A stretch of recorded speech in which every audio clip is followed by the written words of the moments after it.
wasiirka wasaaradda diinta iyo waqaafta Soomaaliland Sheekh Cabdullaahi Daahir Jaamac Cabdullaahi Baashi ayaa maanta daahfuray barnaamijka wacyigelinta Ramadaanta ee wasaaradaha hay'adaha dawladda iyo talisyada kala duwan ee ciidanka waxaana wasiirka hadaladiisii kamid ahaa in ay culimada wasaaradda diinta iyo waqaaftu ay booqasho ku tagaan wacyigelin dhinaca diinta ah gaar ahaan bisha Ramadaan ay ku soo maraan dhammaan wasaaradaha iyo hay'adaha dawliga ah iyo talisyada ciidamada runtii waana waajib in saaran in aynu maaragtaa wacyigelinta iyo isu sheega aynu maaragtaa badino gaar ahaan waqtigan fadliga badan ee aynu ku jiro inta ay culimadu hawsha wadaan waxay shaqaalaha wasaaradaha iyo hay'adaha dawladda ay uga jawaabi doonaan su'aalaha diiniga ah ee ay maaragtaa danaynayaan in ay wax ka ogaadaan marka waxaan farayaa ama kula dardaarmayaa culimada hawsha u bixi doonta bisha Ramadaan in ay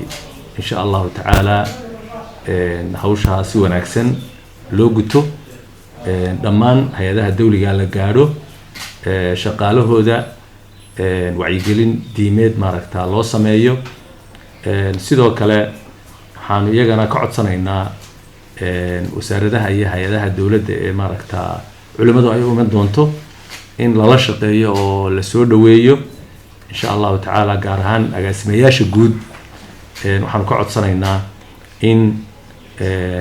waqtiga jadwalka loogu talagalay wasaarad walba iyo hay'ad walba in shaqaalaha loo soo shiriyo oo ay soo kulmaan si ay maaragtaa culimadu u gutaan waajibka diiniga ah marna de waajib qaran ah si ay u gutaan aad iyo aadna waxaan idinku mahad celinaynaa ilaahayna waxaan ka baryaynaa bisha khayrka qabta aynu galay ilaahayna qabka inuu gaarsiiyay ilaahay inuu cibaadadeeda iyo khayrkeeda ilaahayna waafajiyo kuwa loo dambi dhaafana ilaahay naga dhigo dhammaan ummadda muslimiinta reer Somaliland iyo guud ahaan muslimiinta oo dhanna waxaan u dardaarmaynaa ilaahay subxaanahu wa ta'ala cabsidiisa iyo in bishan looga faa'iideysto cibaado iyo khayr iyo wanaag iyo sadaqad